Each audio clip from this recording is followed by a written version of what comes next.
نتكلم بقى يا باشا بالفنيات قبل الجون اللي دخل فينا بتاع فيستون مايلي ده. اللعيبه مش حافظه جمل، ولا الدفاع عارف لما يبقى الكرة معاه هيعمل ايه، ولا الخط الوسط لما يبقى الكرة معاه هيعمل ايه. مش عارف، محدش عارف هيعمل ايه بالكرة.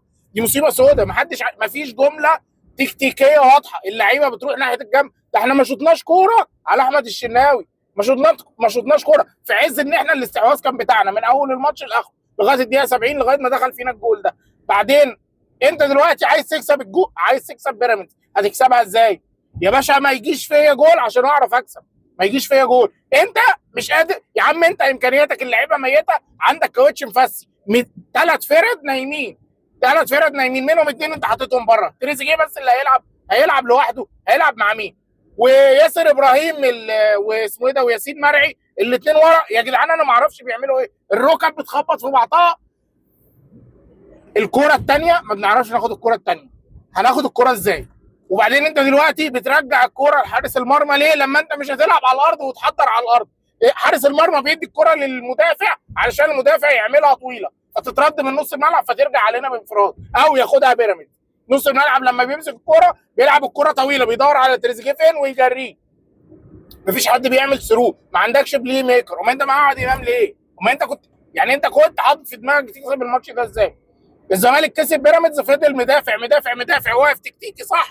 وبعدين في الاخر الهجمه المرتده دي عملها ازاي؟ لما بيراميدز فتح، المدرب صاحي بره، راح منزل لعيب قال له يا باشا انت هتجري في المساحه دي، هندي لك الكوره في المساحه دي تجري تجيب جول. والناحيه الثانيه نفس الموضوع، انا عايز اتنين بس هم اللي جابوا الجول في بيراميدز. راح بيراميدز عمل ايه؟ راح بيراميدز لعبك زي ما الزمالك لعبه. عمل ايه؟ ساب لك فيستون مايلي وزلاكا، اتنين بس بيلعبوا الدفاع عندنا اللي هو ايه؟ اللي هو شوربه، اللي هو اصلا نايم. دي فنيات. مفيش جمله ده مفيش 1 2. ده احنا زمان لما كنا بنلعب في الشارع لعيبه مش عارفه تلعب، بنجيب اتنين اسرع اتنين عندنا بيلعبوا 1 2 مع بعض، بياخدوا الكره ويجروا.